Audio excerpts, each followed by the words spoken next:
하나님, 오늘 수요 예배 말씀을 통하여서 함께하는 자나 또 일터에서 예배를 드리고 있는 자나 동일하게 이 말씀을 들을 때 영이 회복되어지고 치유되고 다시 한번 일어날 수 있는 귀한 생명력 있는 말씀이 될 수 있도록 도와주시옵소서. 예수님의 이름으로 기도드렸습니다. 아멘. 예, 오늘 이제 베드로전서 이제 오늘이면 이제 마지막입니다. 그 5절 1절부터 그 4절까지는 장로들들 특별히 이제 지도자들에게 하는 권면들이 나오죠. 특별히 이제 너희들 핵심 중에 하나가 양무리의 본이 되라라는 것들이 권면이 나옵니다. 그러니까 지도자들이 어떻게 하라라는 그런 가이드라인이 나왔다면 오늘은 이 젊은이들에게 이 지도자, 특히 장로들에게 순복하라는 이 권면으로 되어져 있습니다. 쉽게 얘기하면 젊은 사람들이 교회 또 지도자들 또 아니면 뭐 가정에서도 마찬가지고 순복하라라는 그 이야기들을 하고 있습니다. 그리고 5장 8절부터 11절까지는 그리스도의 가장 무서운 대적에 대한 설명을 구체적으로 설명을 하고 있죠. 그리고 마지막으로 문안 인사와 축도로 오늘 이 5장이 마무리가 됩니다.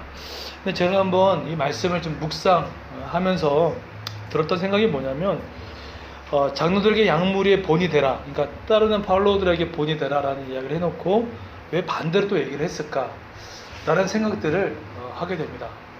그래서 그냥 묵상해 봤거든요. 근데 이런 게 있겠더라고요. 뭐냐면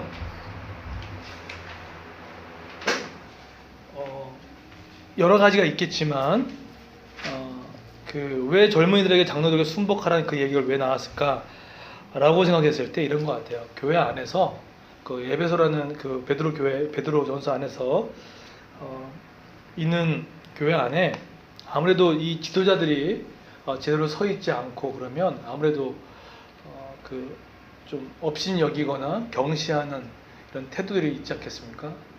그러니까 마찬가지로 그러다 보니까 모든 사람들을 또 지도자들한테 경시하고 무시하고 멸시하는 일들이 있을 수 있겠다라는 생각들을 아마 하지 않았을까라는 생각도 듭니다. 왜냐하면 이런 거죠. 우리가 정치 안에서 잘못된 어른들의 행패를 보면서 본이 되어서는 못하니까 우리 마음 가운데 묘하게 권위에 대해서 무조건 부정하고 싶은 마음들, 또 부당하게 여기는 분들, 이런 마음이 있다 보니까 다 모든 걸 부정하게 있는 일들이 있는 부분이 있다는 거죠.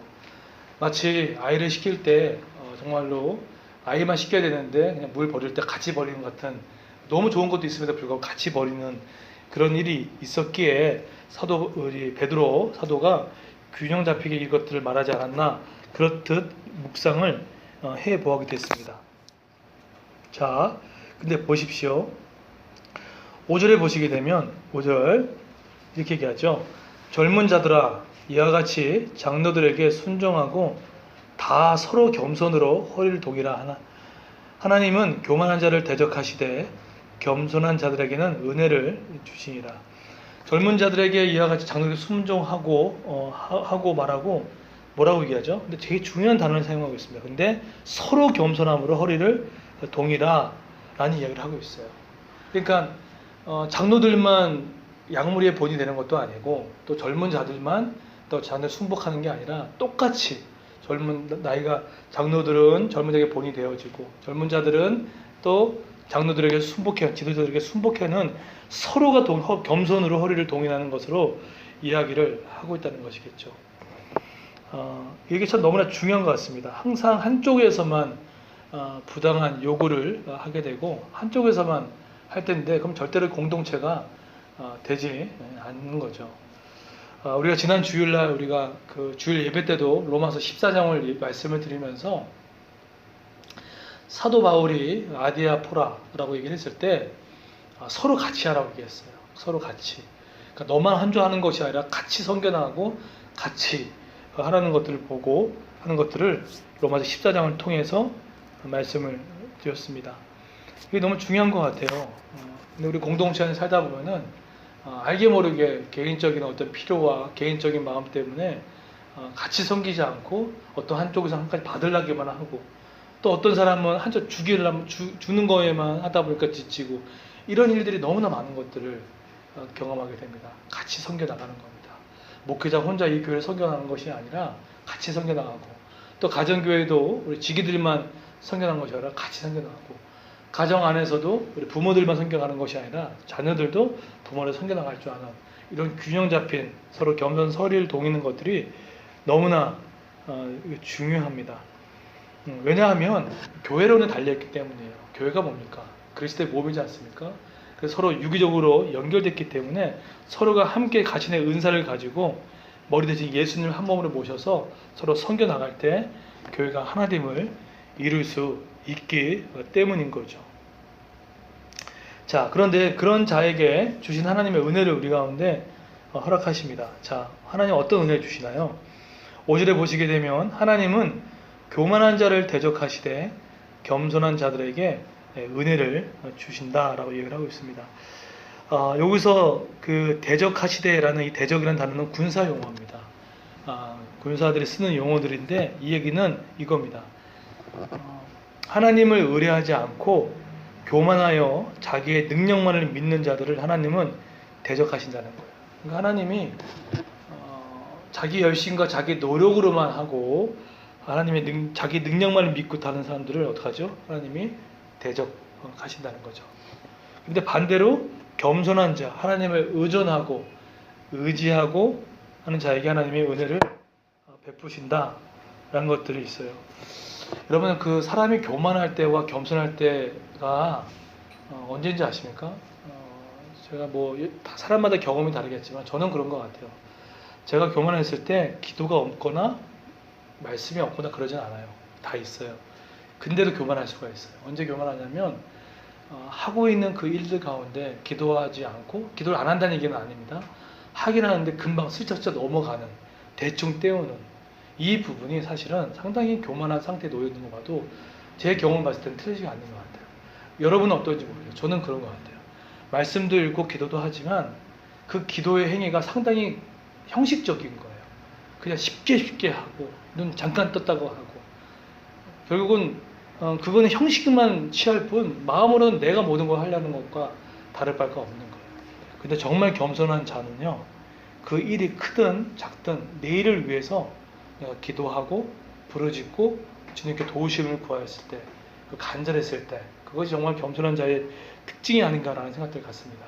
오늘 말씀을 듣는 모든 자들이 혹시나 내가 지금 형식으로 예배를 드리면서 형식으로 하면서 나머지 것들은 내 힘으로 하려고 있는 것이 아닌지 한번 돌이켜 봤으면 좋겠습니다.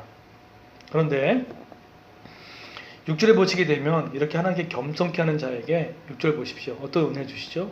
그러므로 하나님이 능하신 손 아래서 겸손하라. 때가 되면 너희를 높이신다 라고 얘기를 합니다. 여기서 하나님의 능하신, 이것은 구약시대 때 하나님께서 자기 백성을 구원하시고 악인들을 심판하실 때 종종 썼던 그런 관용적인 표현입니다. 하나님 능하신 손. 그 손 아래 있을 때 겸손하면 때가 되면 하나님을 높이신다, 그 이야기를 하고 있다는 거죠. 근데 여기서는 물론 이 높이신다는 얘기가 물론 위치적인 아닌 의미라기보다는 사실은 그 정확한 그 의미라기보다는 예수님이 이 땅 가운데 재림하실 때 우리가 비록 예수 믿음으로 말미암아 고난받고 예수 때문에 힘들었지만 예수님이 재림하실 때 그 거룩한 자리로, 영광의 자리로 하나님께서 올려주신다는 그 의미가 정확한 내용 중에 하나입니다. 자, 그러면 그랬을 때 근데 우리가 이렇게 또 살고 싶은데 중요한 건 뭐죠? 우리를 괴롭히는 요소가 분명히 존재를 합니다. 8절 보실까요? 우리가 그렇게 하나님을 의지하고 살라고 해도 우리를 괴롭히는 요인들이 하나 있습니다. 8절 한번 다 같이 한번 읽어보도록 하겠습니다. 시작. 건신하라 뛰어라 너희에게 말하라 오는 사자같이 두루다니 다니는 상자자 지천하니. 네, 지금 보시게 되면 우리가 그렇게 겸손하게 하나님을 의지하고 서로 겸손하게 섬기고 또 겸손하게 또 교회를 섬겨나가고 또 하나님 능하시는 겸손하게 있을지라도 우리 주변에 우리를 괴롭히고 또 우리를 힘들게 하는 그 요소가 반드시 존재한다라는 것들을 얘기하고 있어요. 사도 베드로 사도는 이것은 마귀가 우는 사자같이 두루다니며 산길자를 찾고 있다라고 이야기를 하고 있습니다. 근데 보시면 그러면 8절에 보시게 되면 이 근신하라라는 이 단어가 사실 어느 단어에 기인되냐면 이 기도와 관련된 단어입니다. 따라서 근신하라 깨어라라는 것은요, 기도와 관련돼서 마음의 중심을 잡는 조심성을 지닌 뜻을 얘기하고 있다는 거예요. 그래서 여기서 근신하라, 그래서 근신하라 깨어라라는 것은, 너희가 좀 마귀를 하는 것은 마음속에 일어난 모든 염려와 근심을 몰아내고 마귀를 대적하라라는 얘기들을 하고 있습니다. 이게 기도의 겉면으로 말씀하고 있다는 것이겠죠. 그것이 그렇게 알 수 있는 것이 7절을 보시겠습니까? 7절을 보시게 되면 이 부분이 이렇게 얘기합니다. 한번 읽어볼까요? 시작. 너희 염려를 다 주께 맡기라. 이는 그가 너희를 돌보심이라. 염려라는 단어가 메리난이라는 단어인데, 메리나 유래로 한 단어입니다. 이것은요, 어떤 뜻을 갖고 있냐면 악한 자들로부터 받는 핍박뿐만 아니라 내면에, 내 마음속에 있는 여러 가지 걱정이나 고민까지 포함한 내용입니다. 근데 그것을 어떻게 하라고요? 주님께 맡기라는 거예요. 맡기라는 거예요. 여기서 맡겨버리라는 것은 에파림 산세스라는 단어를 사용하는데 하나님께 던지라는 거예요. 맡기라는 거예요. 그랬을 때 너희를 돌보신다. 멜레이 헬라어 단어를 사용하면서 하고 있다는 거죠. 쉽게 이겁니다. 우리에게 관심을 가지고 우리를 돌보시는 전능하신 하나님 손에 모든 걱정과 외부로부터 오는 위험을 맡겨라 라는 이야기를 하고 있다는 거예요. 오슬란드 샘버스가 이런 얘기를 했더라고요. 어떤 얘기냐면 내가 지금 현재 마음에 불안과 염려가 초조가 있는 것은 내 인생 가운데 하나님을 계산해 두지 않았을 때 온다라는 얘기를 합니다. 정말 그걸 맞는 것 같아요.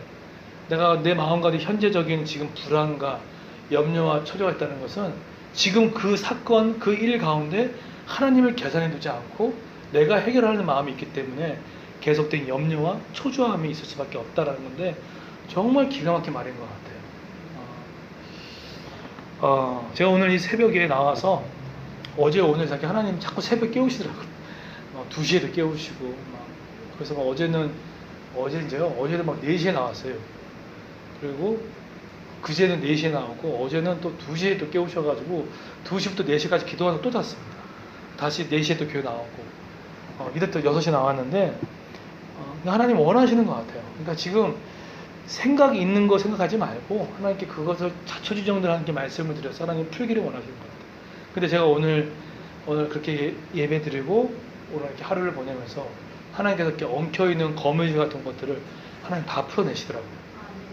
다 푸시더라고요. 그래서 너무 신기할 정도로, 사실 제가 지금 마음에 걸리는 몇 가지도 한 5가지가 있었거든요.